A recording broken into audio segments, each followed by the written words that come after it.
from Tampa Bay's streaming news leader. This is ABC Action News.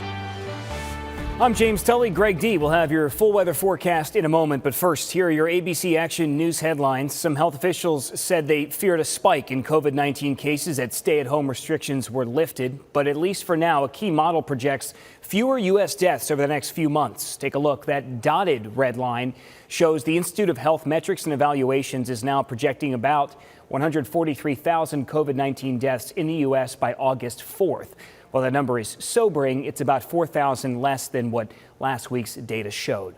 In Florida, the model projects deaths will slow to about 10 a day by August. Right now, the state is reporting about 50 deaths related to COVID-19 every day. Researchers say a possible factor in this is very encouraging trend is the use of face coverings. Many of you are reacting to the removal of a top manager responsible for tracking Florida's coronavirus data. Governor DeSantis is now calling the situation a non-issue, even as the Democratic Party chair is calling for an immediate independent investigation. The data chief, Rebecca Jones, claims she raised concerns about being asked to censor some of the state's data so that cases would look better as Florida reopens. The governor read out loud an email Jones sent to her supervisor on Saturday saying Jones may have said something that was misrepresented. And then what I meant when I said don't expect the same level of accessibility is that they are busy and can't answer every single email they get right away, and that it was ridiculous that I managed to do it in the first place, and that I was tired and needed a break from working 2 months straight and finally taking vacation. That's what she wrote.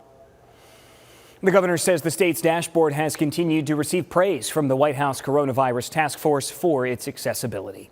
A top NASA official is stepping down after admitting he made a mistake. The leader of the agency's Human Spaceflight Office says he's leaving with a very, very heavy heart. Douglas Lavero held the position for less than a year. He wouldn't specify, but admits he made a mistake and that he must bear the consequences. This announcement comes 1 week before NASA plans to launch astronauts from American soil for the first time in close to 10 years. Zoo Tampa of Lowry Park is on track to reopen earlier than originally planned. The zoo was targeting a June 1st reopening, but is now preparing to reopen next Friday, May 29th. When the time comes, the zoo says it will limit the number of guests to around 50%. It will also enforce social distancing and provide masks to guests free of charge. Greg, over to you.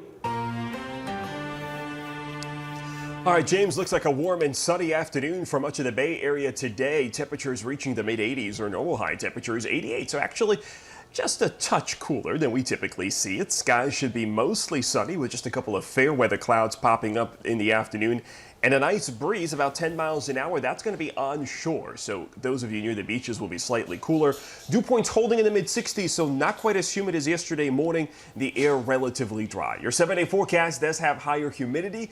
You can take a look at its impact to our rain chances for the weekend in the ABC Action News app. James.